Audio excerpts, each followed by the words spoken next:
Assalamualaikum warahmatullahi wabarakatuh. Salam sejahtera untuk kita semua, Bapak Ibu sekalian, warga RT Cikirai, para pengurus dan seluruh hadirin yang saya hormati. Bismillahirrahmanirrahim. Alhamdulillahirrahmanirrahim. Wabihi nasta'in wa ala umuri din wa din. Wassalatu wassalamu asrofil anbiya'i wal mursalin wa ala alihi washabihi ajmain. Amma ba'd.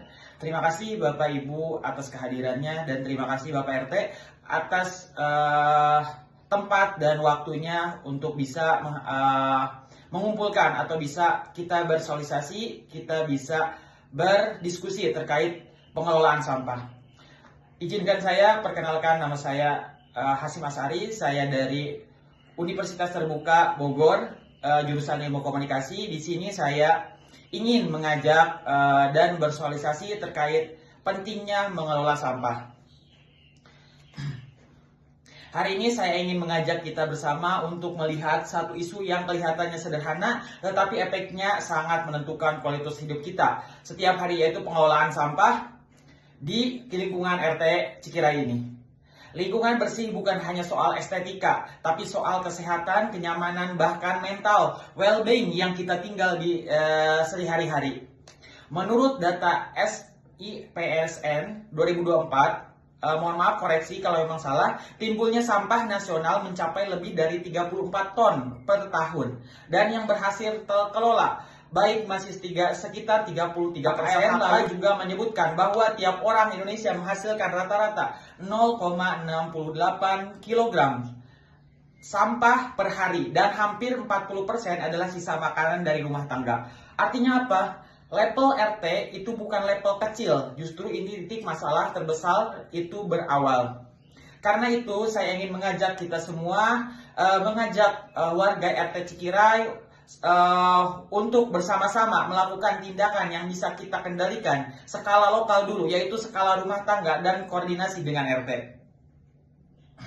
Pengelolaan sampah efektif kita mulai dari beberapa hal yang memang mau kita bantu, mau kita bareng-bareng bersama buat. Pertama, pemilihan organik dan anorganik di rumah sendiri. Mungkin Bapak Ibu bisa menyediakan tempat sampah, ya 2 tempat sampah dengan nama yang berbeda, dan anorganik dan non-organik. Nah, di dua-duanya itu dikasih nama yang berbeda karena untuk organik sendiri nanti bisa Bapak Ibu dibuat titik kumpul juga. Titik kumpul berbeda juga. Nanti untuk anorganik itu mungkin tidak mudah terurai. Kalau anorganik itu yang memang tidak mudah terurai. Jadi Bapak Ibu untuk minta dibuat terpisah antara anorganik dan anorganik. Terus kedua, penyediaan titik kumpul yang tadi, titik kumpul itu dibedakan antara anorganik dan non-organik. Agar untuk organik sendiri kita mudah memilah dan memilih untuk organik sendiri. Karena organik sendiri itu mudah terurai,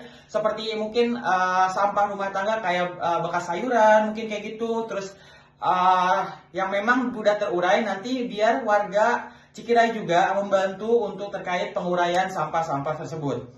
Terus ketiga, membangun bank sampah. Bank sampah ini ada 2 tipe. Ada bank sampah yang memang pengumpulan barang-barang bekas kayak plastik-plastik yang memang bisa didaur ulang dan bisa proses kembali atau dijual, dan nanti uangnya itu hasil penjualan sampah ini bisa masuk ke kas RT. Terus kedua, pembakaran. Kita bisa bangun pembakaran sampah yang memang pembakaran yang tidak menimbulkan asap tebal. Nah, ini bisa banget dan cocok banget. Terus keempat, terlibat gotong royong, evaluasi rutin, dan kerja bakti. Ini juga mohon partisipasi Bapak Ibu dan meluangkan waktunya untuk membantu membersihkan tempat kita ini agar tempat kita ini bersih, sehat, dan nyaman juga. Dengan begini kita bukan hanya menjaga kebersihan lingkungan, tapi juga membantu RT punya data yang rapi untuk perencanaan kebijakan sampah ke depannya. Karena bahkan menurut salah satu artikel Kompas, kurangnya data di tingkat RT itu justru dari hambatan besar kenapa kebijakan sampah di level nasional gak bisa maksimal. Jadi peran warga dan pengurus RT itu bukan peran kecil, itu peran inti. Mungkin Bapak Ibu, penjelasan dan sosialisasi saya dan pembahasan kali ini mungkin cukup sekian. Mohon maaf, mungkin ada beberapa kata-kata yang memang kurang jelas dan mohon maaf juga. Nah, nanti setelah kita koordinasi dan sosialisasi terkait ini, kita lanjut ke prakteknya. Saya ingin mengajak kita semua untuk tidak menunggu program besar pemerintah dulu untuk baru bergerak. Perubahan budaya kebersihan itu paling realistis dimulai dari rumah tangga kita. Masing-masing kita bisa mulai dari hal kecil yang konsisten, yang berkelanjutan. Mari kita jadikan RT Cikirai kita ini lingkungan yang bersih, sehat, dan nyaman. Tidak hanya untuk kita, tapi untuk anak-anak kita dan generasi setelah kita. Terima kasih. Saya Hasim, undur diri. Assalamualaikum warahmatullahi wabarakatuh.